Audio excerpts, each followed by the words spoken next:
everybody, it's Tom Christie back in the painting studio, and I have a quick project that I want to do, and I thought I would try to capture this so that it might be beneficial to people. We have a carving club meeting tonight. I just remembered I'm supposed to bring a mini decoy, and it's the Central Flyway Decoy Collectors and Carvers Club, and I want to go there with a decoy, so I'm going to try to put one together in about 4 hours here.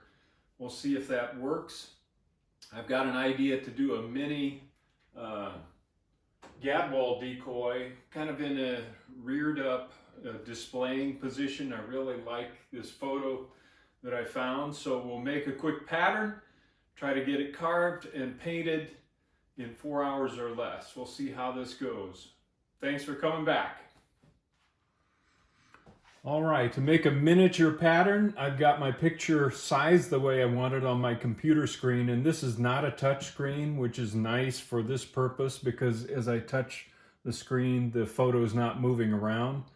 I've put some tracing paper over the top of it, and I'll trace to make a pattern. This particular competition at our carving club, the mini decoy needs to be 6 inches or less, so I've got that sized appropriately, and I'll trace around this and then we'll make a pattern. All right, I've got my pattern traced, and now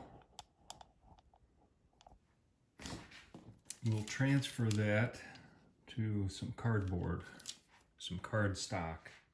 Now I'm just going to take that drawing, flip it over onto my card stock, tape it in place so it doesn't move around, and I will retrace my lines and kind of smooth things out a bit as we go.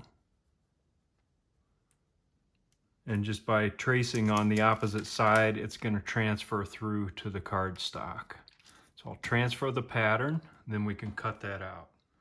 All right, I've traced that through and made some modifications. This is where artistic license comes in. I want to open this area up between the scapulars and this side pocket that's actually going underwater here if it were a live bird, and open this area up so that I can show this nice color combination of the white speculum and then the black and that rust color characteristic of the Drake Gadwall. And now I'm going to find a place here to separate the head from the body, so that I can cut those out separately. Okay, now I'm gonna cut this out, and before I do that, actually, I've gotta make a top-down pattern, so we'll work on that next. Okay, I've got a square here, or triangle, and I'm gonna pick some key points here, make sure it's square to the bottom of the cardboard stock here, and transfer those lines up to an area that we can draw a top-down pattern then. It's mainly the body that I'm concerned with here. So I'll put a center line up here.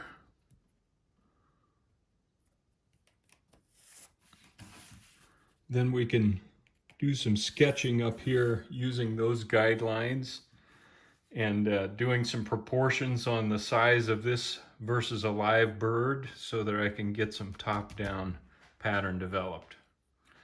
Since this is a speedy project, I just kind of eyeballed this through experience to kind of proportionally get a top-down pattern, and you know, transferring these where the side pockets drop down below water level.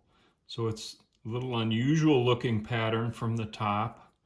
I tried to get this head positioned and kind of proportioned correctly so I know how wide the head should be in this position.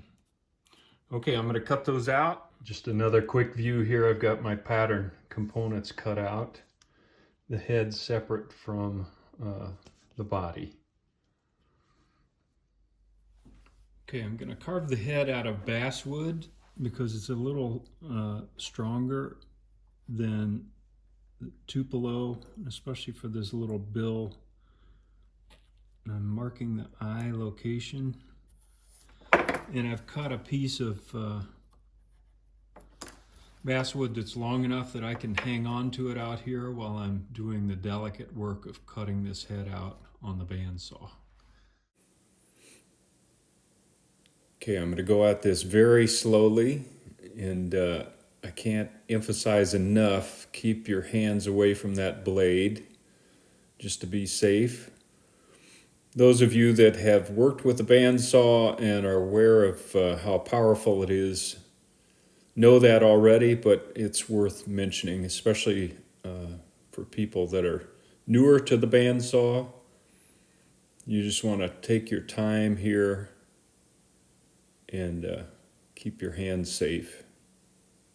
So you can see I'm going very slow. I'm going to keep this on actual speed because I'm using the bandsaw blade to kind of remove material, not just in straight cuts, but also trimming the tip of the bill there to get it at the proper length. And now I can go along the top of the bill. Any little slip when you're working with a bird that this small in miniature, any little slip where you take off too much wood is really going to hurt your proportions, and it's going to show up very quickly. So I'm cutting primarily on the outside of that line so I don't take off too much wood. And I'd rather have little wood left over to sand and smooth out the marks from the saw blade later. A little farther along and just finishing up the cut on the back of the head here. You can see I went from two different directions to get around that bend. There we go. Got the head cut out. Now I'm going to use a nice piece of light Tupelo and get the body pattern drawn on here and get the body cut out. All right, I got the side pattern drawn on the block. The block is nice and square, by the way, to begin with, and then use the square transfer lines up to the top and then put the pattern so it lined up with that side profile. And now we're ready to cut this out. Okay, I'm going to cut out the body, and just like we've done on larger full-size decoys, I want to keep this top piece intact, and it's really close to the top from the side profile here, so I need to work at this very carefully so that I don't break through and lose that top-down profile pattern. So I'm going from this direction up to that point, and then I'll reverse the block carefully and cut in the other direction from the tips of the primaries up the back, and then up the back here to the neck, following this side profile. And with a 1/4 inch, this is a 1/4 inch 6 tooth per inch bandsaw blade, so it's not going to go around sharp corners on these small geometries, so you just have to take your time. You can see I'm moving the blade back and forth. That's to create more space for the blade to have room to turn a corner. And now I've got that top piece intact. I'll save that for later. We'll tack it back on when we cut the top down profile. Now I'm taking out wood under the primaries where they meet the upper surface of the tail.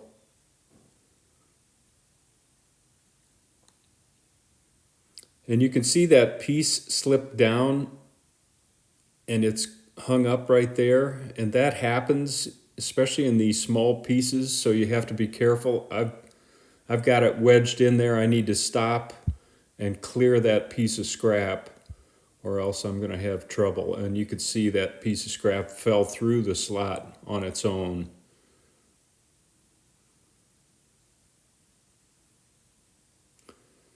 Now I'm going back up to the front and carefully cutting around the breast up to the neck.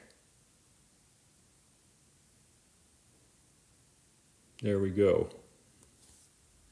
All right, I've got the side profile cut out. I saved the top piece like on large decoys, and I'm going to tack that back in place. And I have a secret weapon here. It's a miniature toy hammer, but it's perfect for this type of work, and it came out of our kids' play set, but I've repurposed it since they've grown up.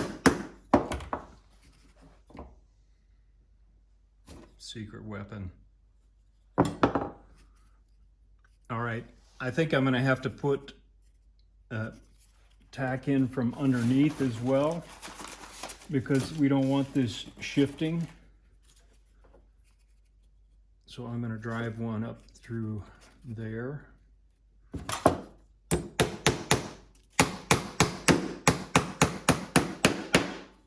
Make sure that's embedded.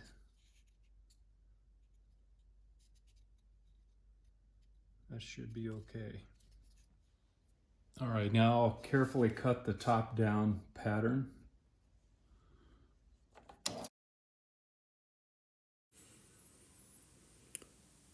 You can see I'm checking to make sure that the pattern is matching up with the front of the breast where I cut it in side profile. It's easy to get mismatched there and cut off the front of the breast, so just be careful and make sure you do a visual as you begin this cut so that you don't remove too much material.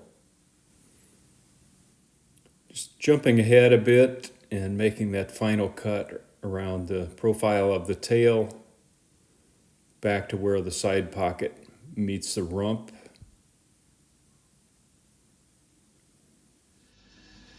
Now I can just remove the top piece carefully, hopefully.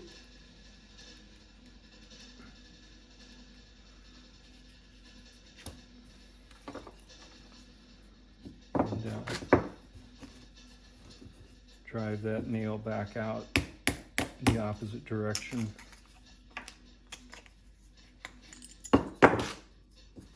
Okay, so we've got the body, the head, that bill kind of tucked in the breast a bit, and now we can start shaping things up. Before I get started carving, everything is so small here and I want to keep my hands away from the carving. I just drilled a little hole, put a screw in there so I have something to hold on to on both the body and the head as I'm carving. Keep my hands out of the way. Okay, I've done a little layout work on the head to know where I want to grind, including the neck down below, center line, etc.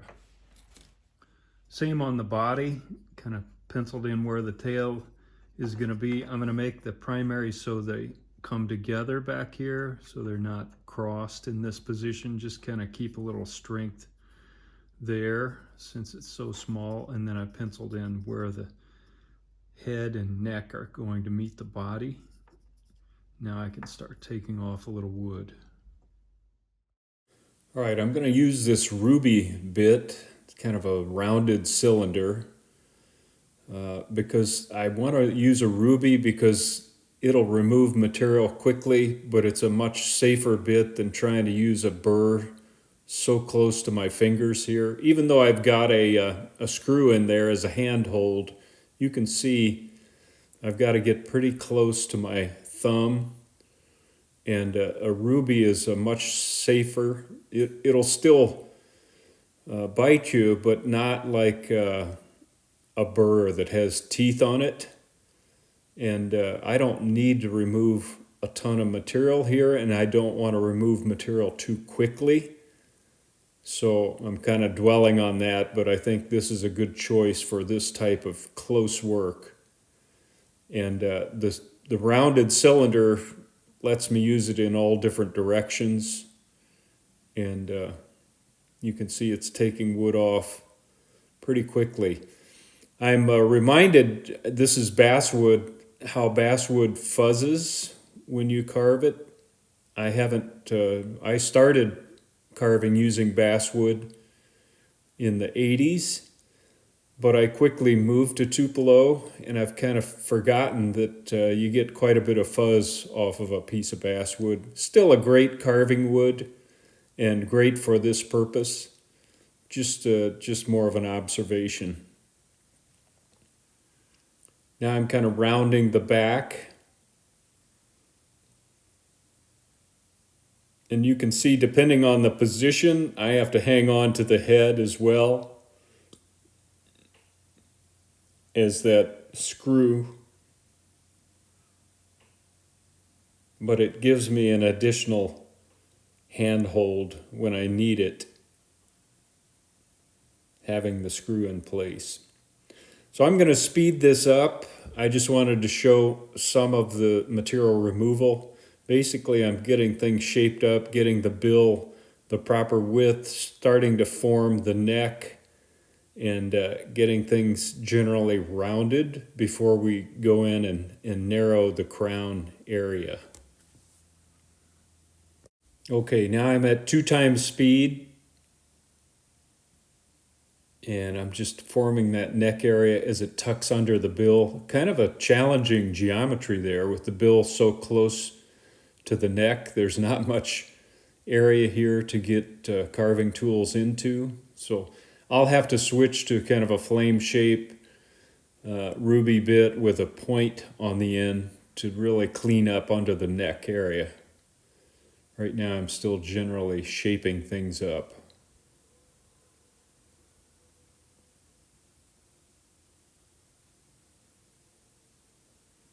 You can see I'm using the end of that bit as well.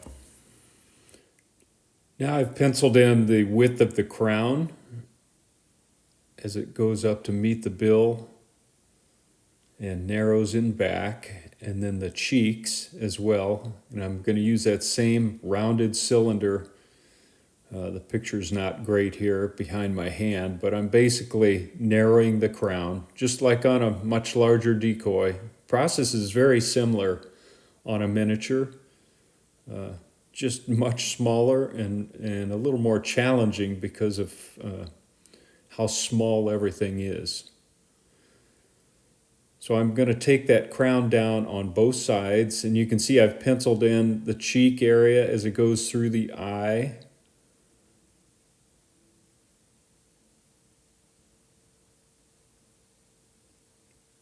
So I'm going to speed the video up here.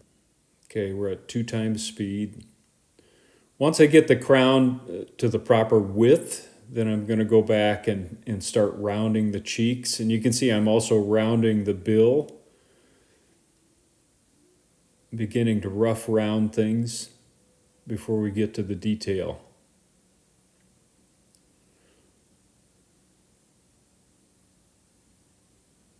I'm forming those cheeks in this head back displayed position. The cheeks kind of puff out a bit, and I want to portray that in this miniature carving.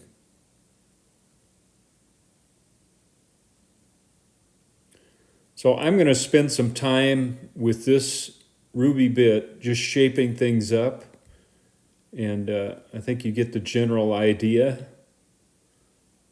and then we can move on to some of the detail work that needs to be done. All right, a little bit of layout work. I'm defining where the notch should be there, and we'll put a little definition around that, and then where the bill meets the cheek. And I'm going to use this ruby flame bit because it has a point on it, and I can use that to carefully carve in the notch.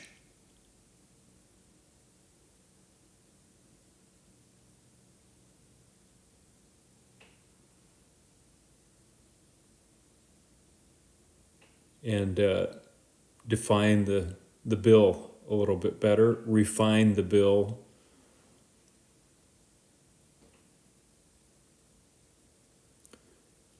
This is not easy work. You can see my hands are already shaking just from gripping this thing that's so small and trying to remove wood at the same time. Probably had too much coffee too. But when you're 67 years old, things happen. Now that I've got the bill rough shaped, I'm going to use my knife and very carefully put a little separation between the upper and lower mandible. So I'm just using the knife to score a line. And that's not easy to do in this small of a scale. I really have a lot of respect for people that carve miniatures in such great detail. It's just doing a project like this gives you a renewed appreciation for the talent it takes to work in this small scale.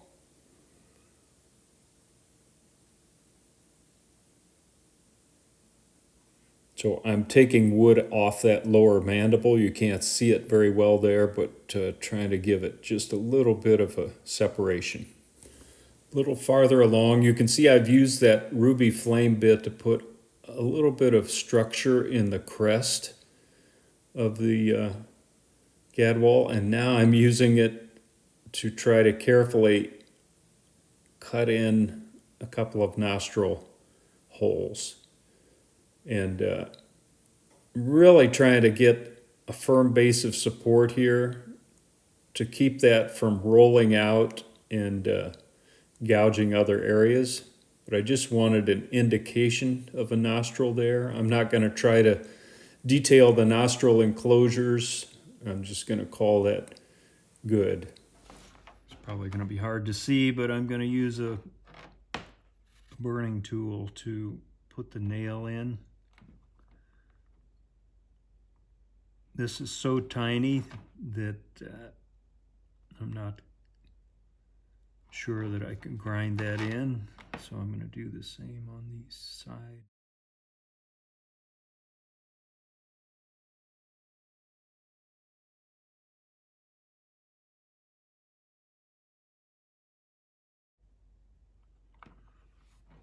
Okay.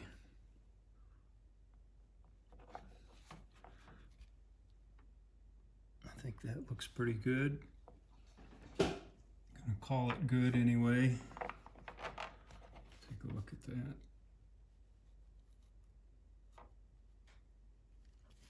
Now I'm just gonna take some time and smooth everything out with 250 grit sandpaper and get the head ready for eye installation.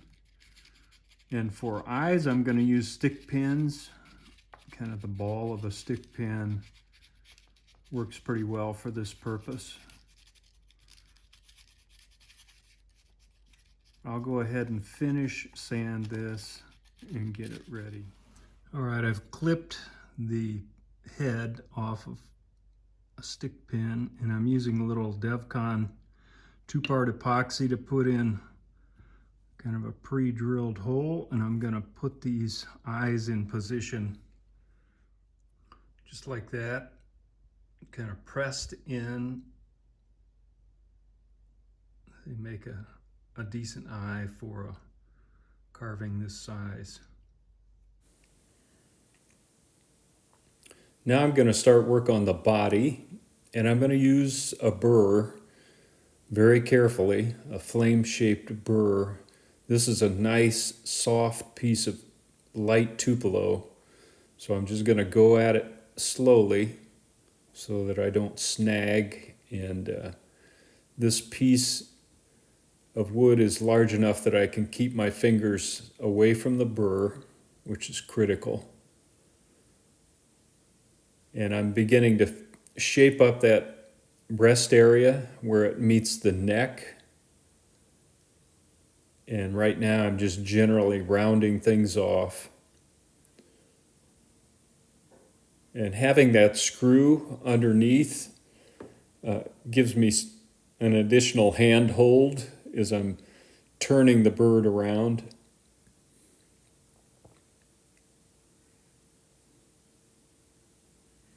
So this burr is doing a nice job of removing material a little faster than a ruby bit would. And I'm comfortable using it on this body. This is actual speed. I'll go ahead and speed the video up just so you're aware of it as I take off material here and we can kind of see the progress a little faster. All right, this is at 2 times speed. I'm using the burr to take off in that primary area to leave them pointed and together at the back. It'll take a little while to round this off. I probably won't show the entire process. It's a lot of repetition here, but in general, I'm just rounding before we get into any details.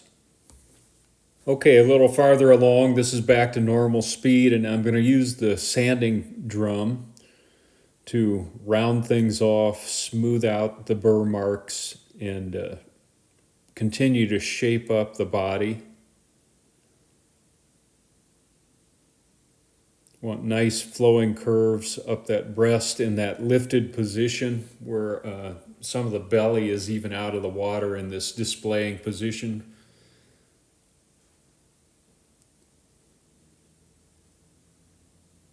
So as I mentioned, I'm using this to smooth, but also to continue to sculpt. And the sanding drum is a lot more gentle than the burr, so it takes material off. It takes longer, but with this soft tupelo, it really takes material off in good fashion.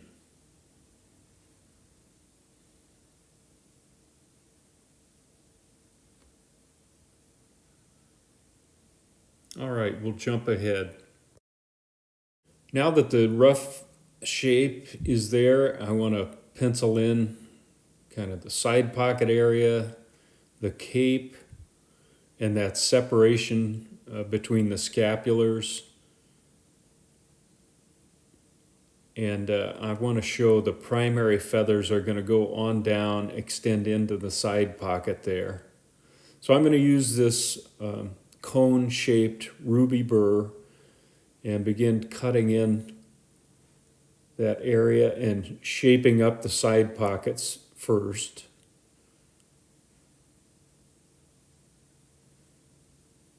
And rounding things back.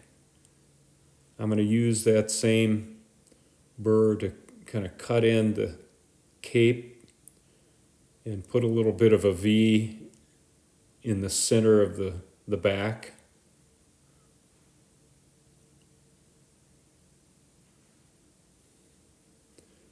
Now I'm going back and rounding those side pocket feathers.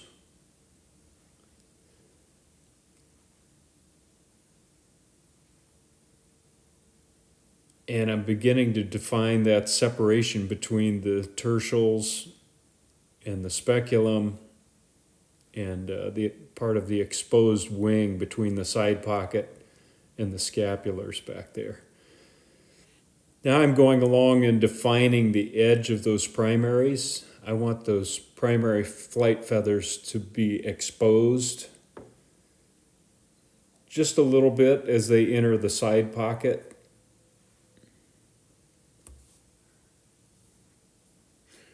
I'll speed the video up here. You can see I'm doing the same on the opposite side, digging in to create some roundness in the side pocket.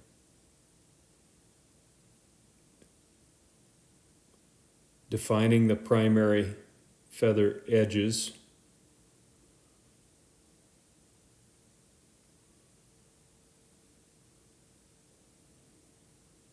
and rounding things up.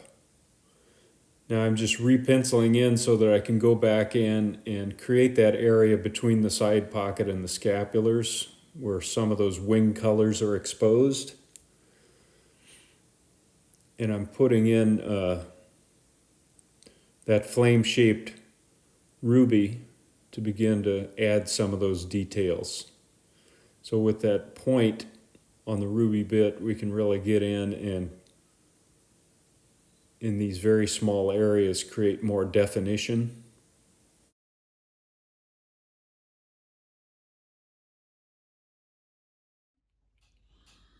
All right, I filled some holes with Bondo. And now I'm just going to take some time and do some finished sanding. I've got these areas shaped up between the side pocket and scapulars. I think that's all the detail I want to put into this carving. And then we'll mount the head, and that head tucks right into the breast like that. Really cool position. Now we can get the head glued on. I'm going to put some epoxy down in that screw hole that we used for a handle and let that run back after we get the head set. Kind of help anchor the head to the body.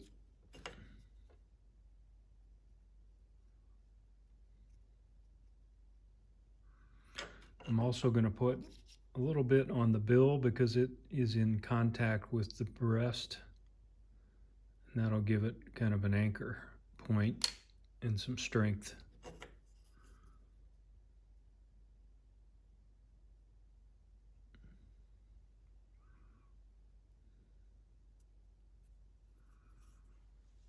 Starting to take shape.